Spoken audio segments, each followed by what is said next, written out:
Unidentified aircraft, this is U.S. Air Force Intercept Command. You are entering restricted airspace. Identify yourself immediately. Captain Evan Mercer's voice was steady, but inside the cockpit of his F-15E Strike Eagle, a faint edge of tension bled into every syllable. Below him, the Montana plains stretched endless and gold under a pale winter sun.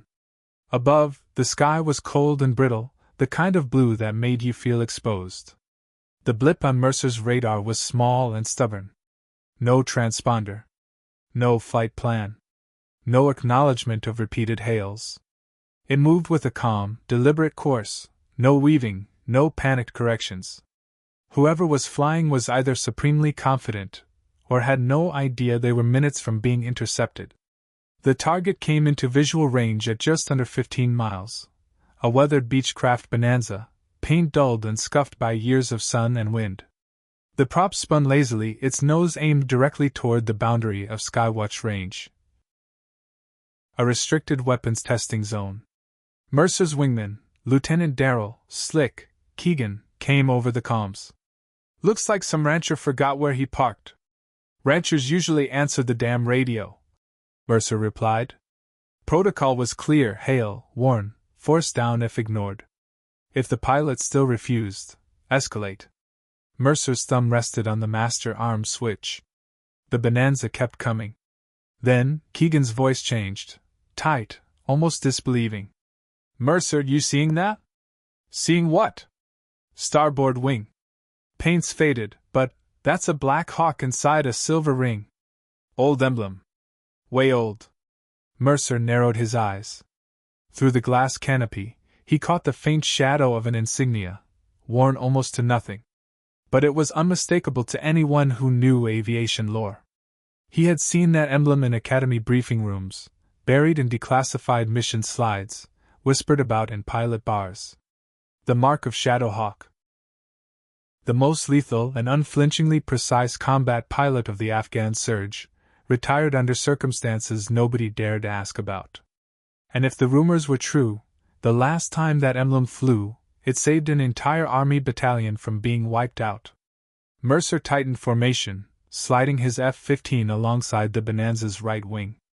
At this range, there was no mistaking it.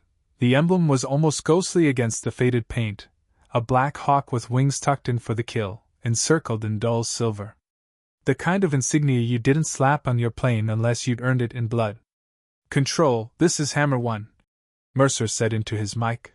Visual confirmation of legacy insignia, Shadowhawk. Request immediate verification of pilot identity and mission profile. The reply from ground control was crisp but unhelpful. Negative, Hammer 1. No such call sign in active service. That designation was retired 12 years ago. Continue intercept protocol. Mercer frowned. Retired didn't mean forgotten.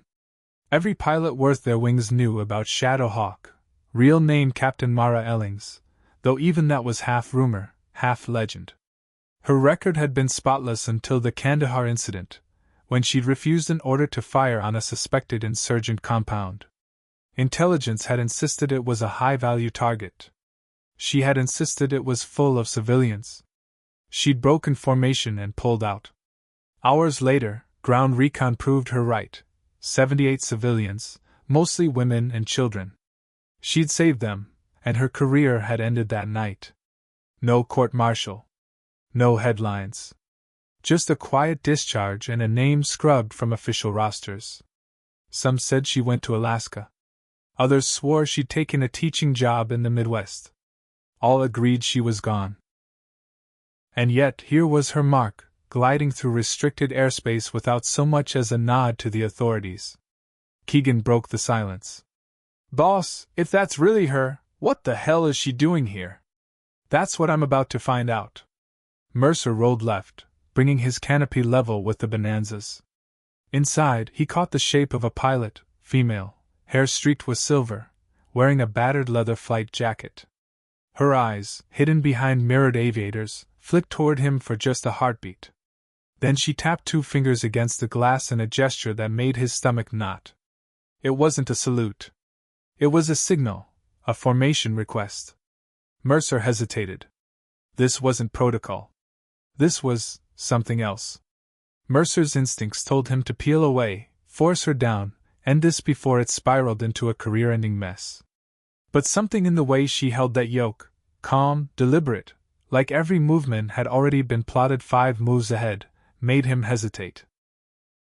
"Hammer 1, why are you breaking formation?" Control's voice cracked in his ear, sharp and suspicious. "Not breaking," Mercer replied. "Adjusting. Stand by." The Bonanza began a slow, deliberate bank, not away from the restricted range, but toward a quadrant marked on Mercer's mental map as Sector Delta 9. That airspace was active. A drone command center sat just beyond a ridge there, prepping live munitions for a strike exercise. Keegan's voice carried the first hint of unease. "She's not headed for the range. She's headed for Delta 9. You think she's—" "No," Mercer cut him off. "Not her style." From the ground, Delta 9 looked like nothing, a few camouflaged trailers and satellite dishes. But inside, operators were bringing a fleet of NQ-9 Reapers online, their screens flickering with satellite imagery of a desert compound half a world away. It was the final pre-strike check before launch. Mercer opened a private channel to Keegan. "Slick, you know the Kandahar story? Everyone knows it. You think this is that, again? Feels like it." The Bonanza's pilot reached down and flipped something on her dashboard. A moment later, Mercer's threat display blinked with a signal he had never seen before: Priority Omega. The code was so old it wasn't even in the modern manuals, but he'd seen it once in a training slide, an override channel reserved for catastrophic intelligence failures, bypassing all command layers. Only a handful of people alive even knew it existed. Keegan whistled low. "That's not supposed to be possible. And yet here we are," Mercer muttered. Below, somewhere in the secure bunker of the Delta 9 drone center, a klaxon began to wail. Operators froze mid-checklist, staring at the crimson alert on their screens. A signal like that didn't just mean stop the mission. It meant the mission will kill the wrong people. In the heart of the Delta 9 drone command center, the hum of electronics was the only sound, until the Omega alert flashed blood red across every terminal. "Who the hell triggered this?" Major Alana Ruiz barked, pushing back from her console. She'd been in the middle of final munitions checks for Reaper 2, scheduled to release ordnance on a compound in northern Yemen. Every intelligence report, every briefing for the past week had insisted the target was an insurgent weapons depot. A technician stammered. "Source, unverified civilian aircraft. Single-prop Beechcraft. No active transponder." Ruiz's head snapped toward him. "Then how the hell is it transmitting Omega clearance?" At the far end of the room, a tall figure stepped in, broad shoulders, steel-gray hair, eyes that didn't miss much. Brigadier General Thomas Vance had seen combat in 3 theaters and politics in 5 more. He took one look at the flashing Omega alert, and for a moment, his expression faltered. "Shut it down," Vance said. Calm, decisive. "Sir?" Ruiz blinked. "We haven't even." "Shut it down. Ground every bird. No exceptions."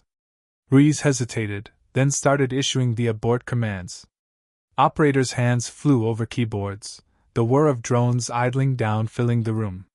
Vance crossed to the main console and read the source authentication. His jaw clenched. The signal bore a cryptographic signature he hadn't seen in over a decade, one assigned to a pilot who, officially, didn't exist anymore. He remembered the last time he'd seen that code light up: Kandahar, 2011. A split-second decision by a certain captain had saved his convoy from being funneled into a kill zone. It had also ended her career. "Mara," he murmured under his breath. Ruiz caught it. "Sir, you know this pilot?" "I know of her," Vance replied. "And if she's here, flying into my airspace, she's not here to cause trouble. She's here to stop it." He turned to the comms officer. "Get me Hammer 1. Tell him to treat that Beechcraft as friendly. No engagement. And patch me into her frequency, if she's willing to talk." On the tarmac, the Beechcraft's propeller wound down with a tired groan. Mara Ellings climbed out, boots crunching on the frosted concrete, her leather jacket still zipped against the wind. She looked smaller on the ground than she had in the air, but every movement carried that same measured certainty Mercer had seen at altitude. General Vance was waiting, hands clasped behind his back. For a moment neither spoke. The nearby ground crews, still buzzing from what they'd overheard in the tower, hung back at a respectful distance. "It's been a long time," Vance said finally. 12 years, Mara replied. "Long enough for people to forget, apparently. Not everyone." They both knew what she meant, how the system had buried her record, scrubbed her from the rosters, and pretended Kandahar had never happened. Yet here she was again, doing exactly what had ended her career, refusing to let bad intel kill innocent people. "Without your warning," Vance said quietly, "we'd be cleaning up the aftermath of 70 dead civilians right now. You saved us, again." "I didn't do it for you," Mara said. "I did it for them." The offer came next, Vance extending a sealed envelope containing her reinstatement, full rank and pension restored. She didn't even reach for it. "I'm not that officer anymore," she said. "And if I was, I wouldn't have been here today." Mercer watched from a few steps away. He'd flown escort for her after the mission was aborted, a silent formation across the empty winter sky. Now, seeing her up close, he understood why Vance's voice had softened when he'd recognized her call sign. There was something about her presence, quiet, unshakable, that no metal could capture. Mara touched the wing of her old aircraft, then looked back at Vance. "If you need me, you know where to find me. But let's both hope you never do." With that, she climbed back into the cockpit. The engine coughed to life, the propeller spinning against the chill morning air. She taxied out, lifting off into the pale horizon without ceremony, without a farewell wave. A week later, in the ready room of the 142nd Fighter Wing, someone pinned a small photo to the wall. It showed the Black Hawk insignia, faded but unbroken, against a clear sky. Beneath it, a single line in marker. "Shadow Hawk flew for conscience, not for orders." The younger pilots asked about it. The older ones told the story in low voices. And in those retellings, Mara Ellings remained exactly what she was in life, either myth nor martyr, but a reminder that the most important missions are sometimes the ones nobody orders you to fly.